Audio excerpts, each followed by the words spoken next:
তোমাদের সাথে একটা মজাদার ঘটনা শেয়ার করি, যেটা হচ্ছে 4-5 মাস মতন আগে আমার মাকে আমি একটা ওই ছুট সুতো যে কানের হয় না, ওগুলো বানিয়ে দিয়েছিলাম।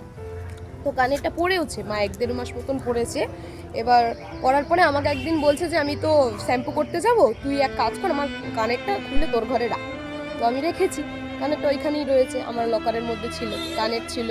তারপর আমার 4 গোছা আংটিও, মানে 4টে যে আংটি আমি এইখানে যে পরি, আমার 4খানা মুক্তোর আংটি দিয়ে একটা সোনার আংটি ছিল, সব যেগুলো পরি আমিও খুলে একটা কৌটোর মধ্যে রেখেছি।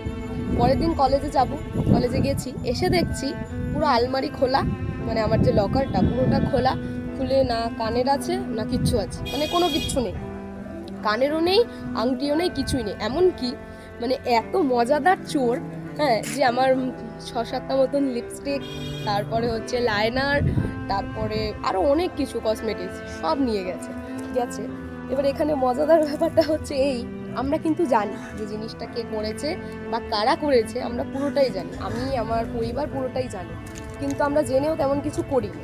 কেন করিনি?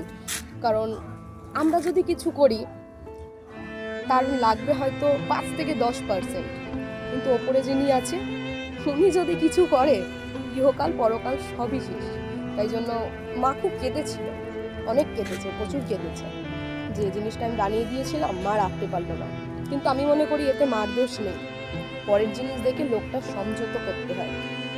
আমার যেটা আমার নয়, আমি লোকের জিনিসে লোভ কেন করতে যাব?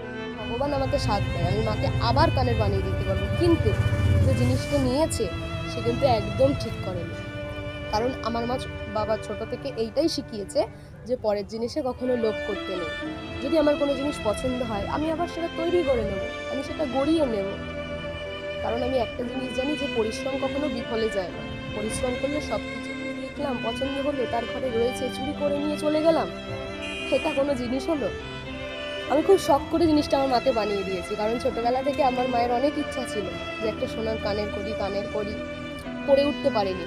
আমার গানের খরচা, পড়াশোনার খরচা, এসব করার জন্য আর নিজের শখটা পূরণ করতে পারিনি, তাই আমি করে দিয়েছিলাম। আর একটা ব্যাপার এইটা, এই যে তোমাদের সাথে শেয়ার করলাম, অনেক দিন ধরেই ভাবছি যে এরকম একটা ভিডিও করি, তোমরা তো আমার পরিবারেরই লোক, সব জানাই, কিন্তু আর জানানো হয়ে ওঠেনি। আজকে একটু ফাঁকা পেয়েছি তাই জানালাম। তাই জন্য ঠাকুরকে আমি একটা কথাই বলি, ভগবান আমাকে সেইটুকু সাধ্য দাও যাতে আমি ওরকম জিনিস আরও একবার বানিয়ে দিতে পারি।